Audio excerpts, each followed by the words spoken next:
Avez-vous pensé à votre retraite? Pensez-y aujourd'hui. Votre retraite se prépare maintenant. Partez à la retraite en toute tranquillité avec l'Institut national de sécurité sociale INSS.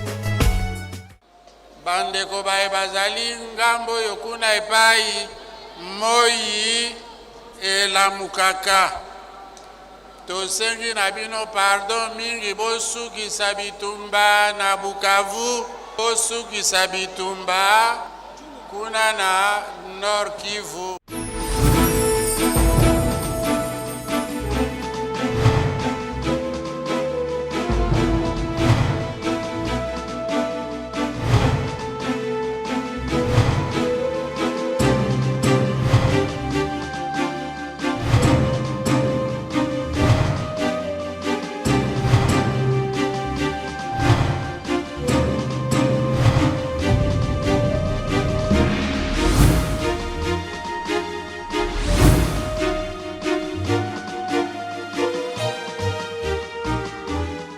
Merci d'être avec nous pour passer en revue l'actualité de ce samedi 2 février 2013. Mesdames, Messieurs, bonsoir.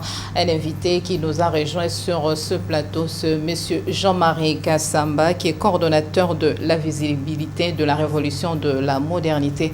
Bonsoir, monsieur Jean-Marie. Bonsoir.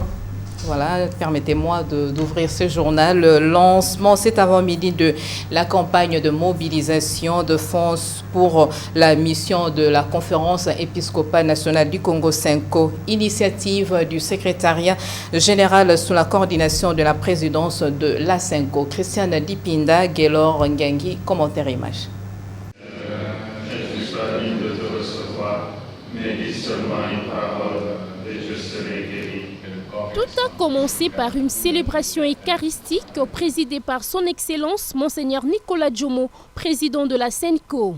Plusieurs personnalités de l'Église et du pays ont rehaussé de leur présence à cette messe marquant le lancement officiel de cette campagne. D'entrée des jeux, le président de la Senko a ouvert la cérémonie par ces mots. Je félicite notre secrétariat général pour avoir, sous l'impulsion des évêques de la Senko, pris cette pertinente initiative. Car il y a 3 ans, il avait adressé une demande de contribution à quelques fidèles ciblés, mais cette fois-ci, dans le souci de mieux faire connaître et apprécier ce qu'est la Senko, ses missions, ses réalisations et ses actions futures, le secrétariat général a voulu nous réunir ce matin afin que, grâce à des échanges, vous soyez en mesure de mieux vous imprégner de l'identité et du travail immense que la Senko accomplit en faveur de la population congolaise. Occasion faisant le larron, la Senko de présenter sa structure, sa mission, son budget et ses projets pour l'année 2013. Plus ou moins 1 315 000 $ américains, c'est le coût du budget annuel alloué par la Senko. 800 000 $ américains proviennent de cotisations et plus ou moins 250 000 $ américains de la commission épiscopale belge. Ce qui fait un écart de 615 000 $ américains. Face à cette situation, la Senko lance un appel à la souscription de tous les fidèles et amis de l'Église.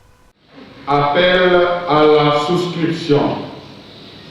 Face aux besoins financiers relevés si haut, les évêques ont pensé cette fois-ci de mettre à contribution les fidèles catholiques que vous êtes et les amis de l'Église. Notre Église ne saura pas avoir les moyens de sa mission sans l'implication de chacun de ces fidèles que vous êtes. Il est certain que, sans dérober à vos engagements au niveau des paroisses et de vos diocèses, avec une bonne volonté de votre part, malgré la crise, vous êtes capable de lever les défis matériels de notre Église au niveau national. Qu'attendent les évêques de chacun de vous et des institutions que vous représentez?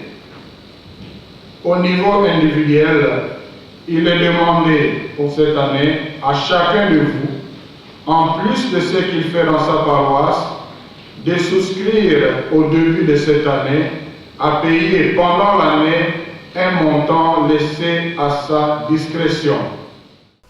Notons que les fonds qui seront disponibilisés permettront à la SENCO de réaliser plusieurs projets de l'Église au niveau national. À la même occasion, le président de la SENCO, Monseigneur Nicolas Djomo, a éclairci l'assistance sur les processus de renouvellement du concordat signé entre l'État du Vatican et l'État congolais en faveur de la dotation financière de l'État à l'Église. Il est au micro de Christiane Dipinda et Guélangengui. Quant à nous, l'Église catholique, nous avons introduit auprès de notre État le projet. Non, excusez-moi. Il existe entre l'État congolais et l'Église catholique au Congo ce qu'on appelait dans le temps un concordat. Un accord entre les deux. Maintenant, on appelle ça accord cadre. Et ce concordat date de 1906. Il a vieilli sur année et nous avons abordé l'État congolais pour demander le renouvellement de cet accord cadre. Nous sommes en train de travailler. Alors nous avons introduit, et autant vous dire, parce que ça demandera votre soutien, surtout vous qui êtes dans l'appareil de l'État, nous sommes en train de travailler à ce concordat depuis plus de 2 ans maintenant. Et ce concordat, c'est important de le rappeler, c'est un accord cadre, ce n'est pas entre l'Église catholique et l'État congolais, mais c'est entre l'État congolais et l'État du Vatican. C'est entre 2 États. C'est une particularité que l'Église catholique a la seule à avoir. Et là, nous avons préparé avec les experts du gouvernement, les experts du CNCF, on a préparé un accord cadre. Nous l'avons négocié ici au ministère des Affaires étrangères pendant plusieurs mois. Au moment où je vous parle, cet accord a été donné au Premier ministre qui doit le présenter au gouvernement pour examen et pour approbation et qui pourra alors, s'il est accepté, être ratifié par le chef de l'État ou selon les règles de notre Constitution. Et c'est là-dedans que nous suggérons, et ça a été accepté par le ministère des Affaires étrangères au nom de l'État, à ce que l'Église catholique au Congo puisse bénéficier d'une dotation substantielle de la part de l'État pour qu'elle puisse continuer à accomplir sa mission au sein de la nation congolaise. Ça touche l'éducation, la santé, y compris la prise en charge des ministres, des prêtres, qui sont les instruments pour l'application de ce que fait l'Église dans ce pays. Donc là, ça deviendrait un peu comme la formule italienne.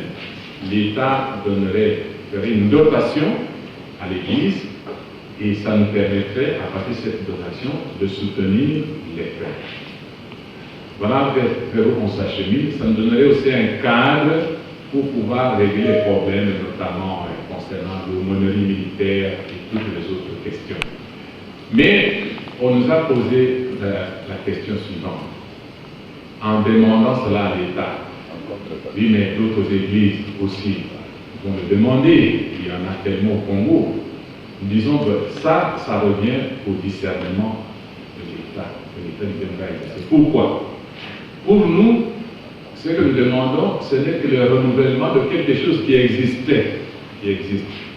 L'État congolais est lié à l'Église catholique par un contrat qui existe. Le texte est là. Donc, on ne demande pas quelque chose de nouveau. De 2, nous demandons ce renouvellement, et nous demandons certains avantages, notamment cette dotation financière pour soutenir l'Église. Pourquoi? Nous avançons des raisons. D'abord, compte tenu de la contribution de l'Église catholique à l'édification de cette nation. Depuis la colonisation, nous étions là avec les protestants. Les autres églises sont venues beaucoup plus tard. Donc, ça c'est un argument de quoi? La contribution de l'Église à l'édification de ce pays. Mobiliser les fonds pour la mission de la SENCO, une initiative très louable pour les fidèles et les hommes et femmes de bonne volonté. Ils sont Au micro, une fois de plus, de Christian Dipinda et Guélon Gengé. L'initiative est plus que louable dans la mesure où nous, chrétiens catholiques et responsables à quelque niveau que ce soit dans ce pays, nous avons toujours été frustrés de constater que souvent on nous parle de la contribution d'autres communautés étrangères au fonctionnement de notre propre Église. Et aujourd'hui que la conférence épiscopale nationale prend l'initiative de nous sensibiliser, de nous mobiliser, nous croyons que c'est une manière de glacer nos propres frustrations. Cela veut dire que nous sommes déterminés de participer dans la mesure de nos possibilités à l'épanouissement de notre Église. C'est notre Église. Elle contribue à nous former, nous devons pouvoir la soutenir et ne pas attendre toujours que ce soit l'extérieur qui apporte quelque chose à ceux qui profitent d'abord et davantage à nous-mêmes. Je crois que nous prenons conscience et le plus important pour que cela ne pèse pas sur un individu, c'est que l'information soit largement partagée et que la contribution vienne de tous. À ce moment-là, on ne sent pas le poids et ça marche.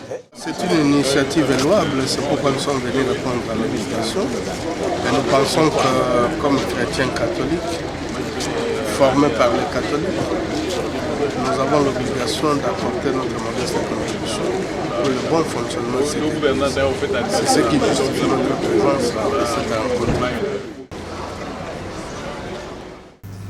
Voilà, M. Jean-Marie Kassamba, c'est notre invité, comme je le signalais au début de ce journal. Monsieur Jean-Marie, vous êtes sans ignorer que la société civile est contre la réforme de la Commission électorale nationale indépendante CENI à tel point qu'il propose au chef de l'État congolais, Joseph Kabila, de ne pas promulguer la loi modifiée sur la CENI. Oui, madame, merci beaucoup d'avoir une invitation. Je pense que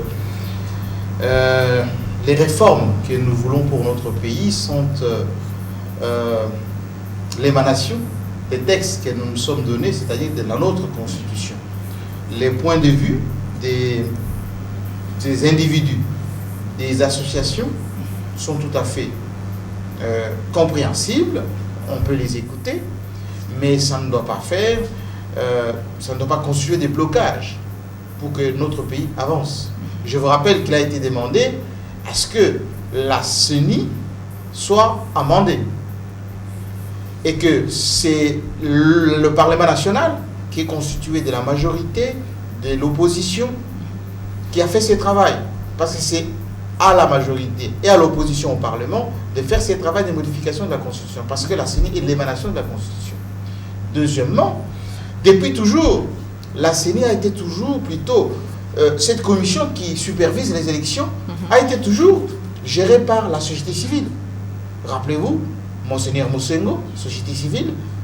Rappelez-vous encore, Abbé Malumalu, société civile. Et il n'y a pas longtemps encore, Ngoï Mulunda, société civile. Mais la société civile a trouvé qu'il y a des... Les résultats que nous avons émanant toujours de la même société civile, c'est que on remet en cause à chaque fois ce que la société civile propose comme démarche. Est-ce que le Congo, notre pays, doit être l'otage de la société civile? Je ne pense pas. Il faut qu'on respecte les textes, il faut qu'on se réfère aux dispositions légales, c'est-à-dire ce que la Constitution nous autorise. Le Parlement fait le travail, maintenant, c'est au chef de l'État d'aviser, ou plutôt de promulguer les cas échéants. On ne peut pas faire toujours cette gymnastique de tourner en rond, on fait une modification et on commence à critiquer la même modification. Ce n'est pas possible.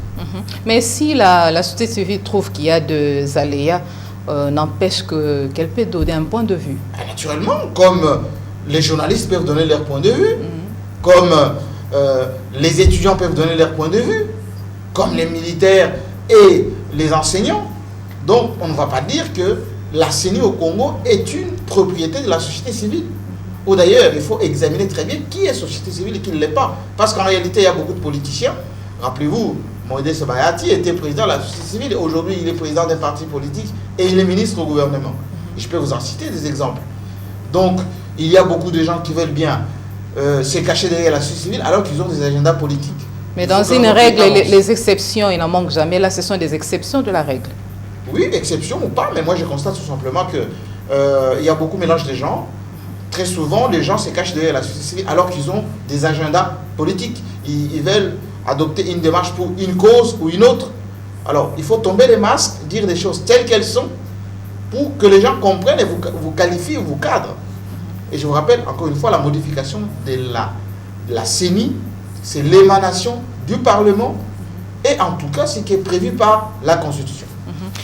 Monsieur Jean-Marie Kassamba, la société civile propose que la CENI soit composée de 26 membres à raison d'un par province, les 25 prévus par la Constitution, plus un pour la ville de Kinshasa, dont 12 délégués ici des organisations de la société civile, 8 de la majorité, 6 délégués de l'opposition. On ne doit pas créer des mammouths budgétivores, des structures qui doivent pomper l'argent de la République pour des frais de fonctionnement.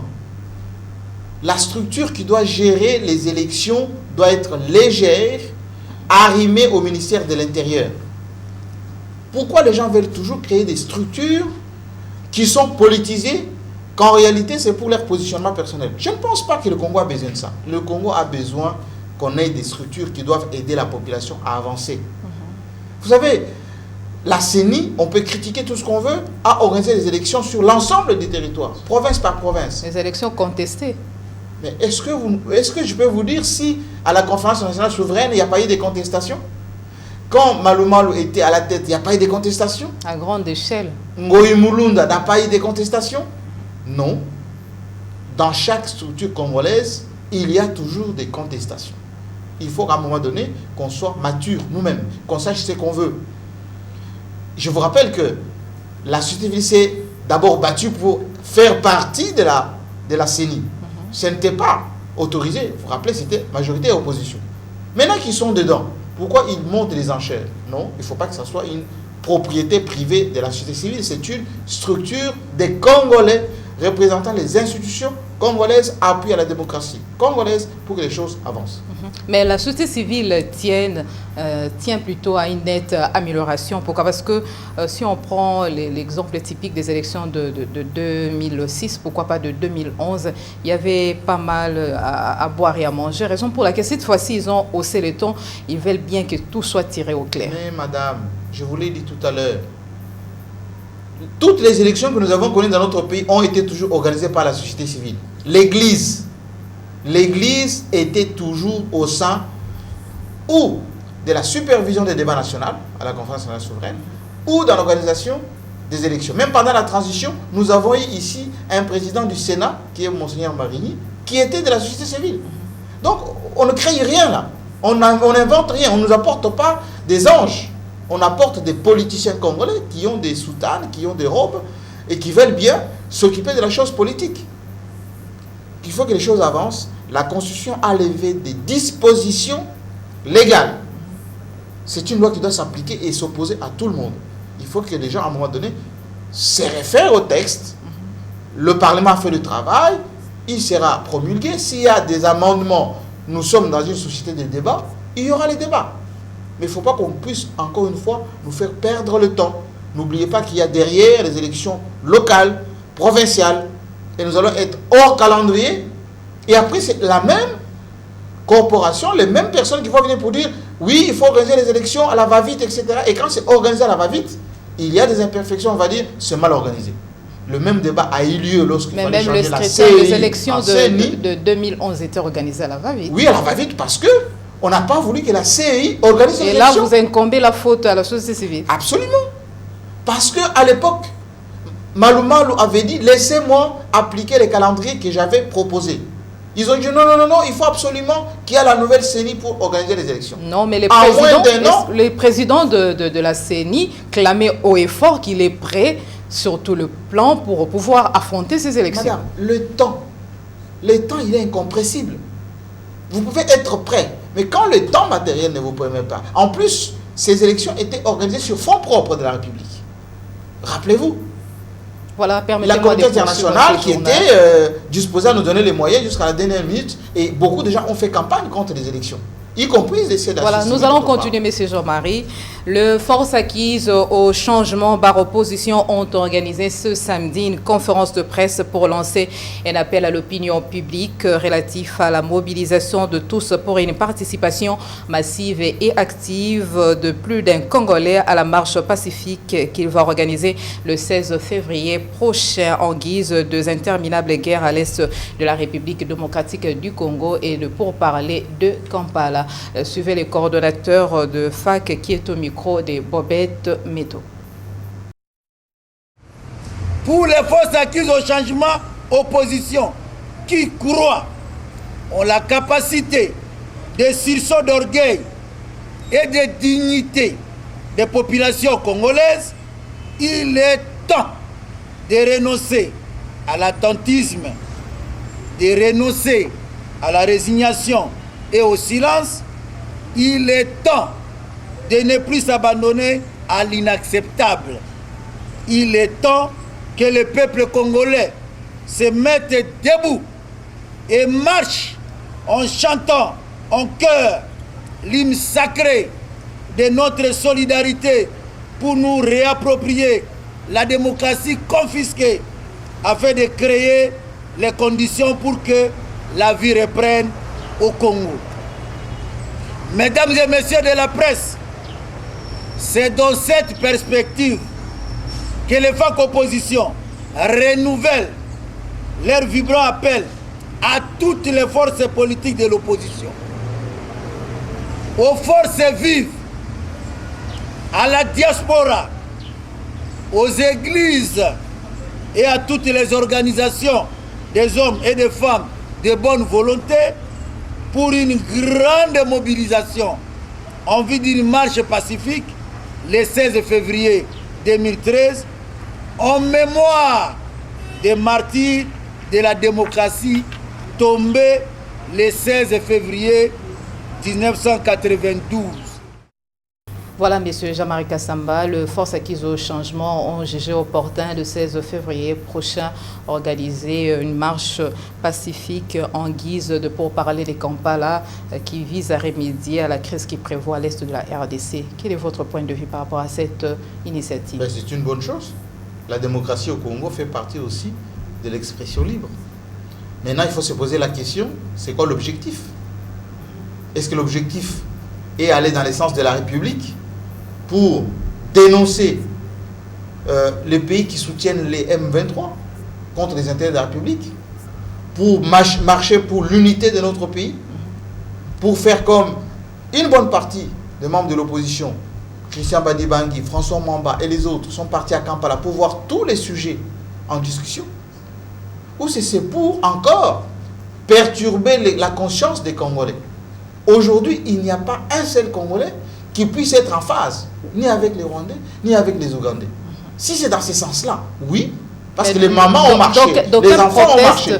D'aucuns protestent la présence de Christian Badibangi et de François Mwamba à Kampala sous prétexte qu'ils n'ont pas été désignés par l'ensemble de l'opposition pour qu'ils soient représentés à Kampala. Ils sont partis défendre les intérêts du Congo. Ils sont partis écouter, parce que beaucoup de gens supputent à distance.